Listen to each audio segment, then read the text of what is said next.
So there are around 20 optional subjects in UPSC, and like initially 10 you can very much discard.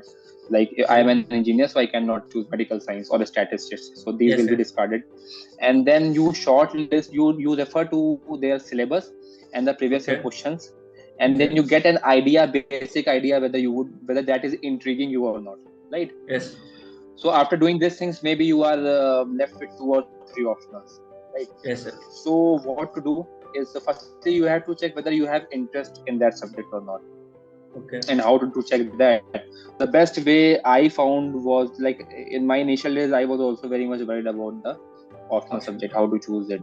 What I did was, if you want to check whether you are able to sustain your interest in any option, then go to their NCRTs of 11th and 12th, right?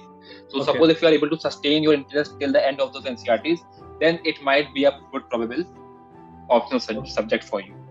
Okay. Because in optional, you have to have bachelor honors level of knowledge, right?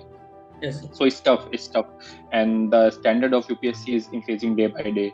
So Yes. if you're not able to sustain your interest, and if you're not able to find fun in that subject, fun according to your needs, I'm not having some definition of fun, like some people might have fun in psychology, some might have fun in mathematics, right?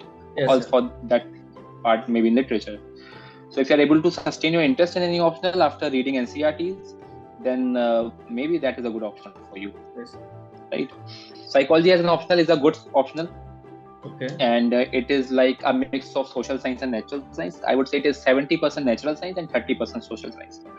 It can help in your essays, it can help you in your GS4 papers, Okay. and if you have a knowledge of psychology, you would be able to grasp how a human mind thinks. So you will be able to, and it would be able to help you in administration also, Managing. Yes. hopefully if you become a civil servant, like, so you know what are prejudices, so you would be able to judge those things, like if there is any violence somewhere, what, like, people are not getting amenities, then what is, how they think, right? Yes, sir.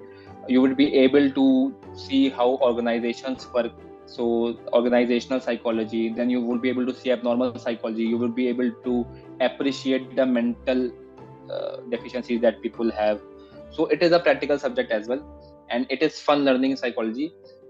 So it is a good subject as far as optional is concerned. But the problem is that not very much, like very few people take psychology as an option. So the resources are very much scattered, and the resources are very much not easily available. So, and there are not good coachings or test series as well. So you have to literally make yourself up from the ground and then sustain yourself, which is a tough thing to do. So the pros are that it is interesting, it can give you good marks also, but the cons are, like, you would be having a lot of difficulty finding any help. If you are able to maintain a balance among the two, then you can take this option. And why I chose psychology, because again, psychology is again a scientific subject. So I have a Yes. scientific mindset. I am an engineer, so I think in scientific parameters, the systems approach of things. And psychology, although being a social science, it does justice to that Yes. as well. So there are researchers, there are models, and you see application of those researches in the real world. It has a very scientific way of going. That is why I Yes. like psychology, and that is what made me take it.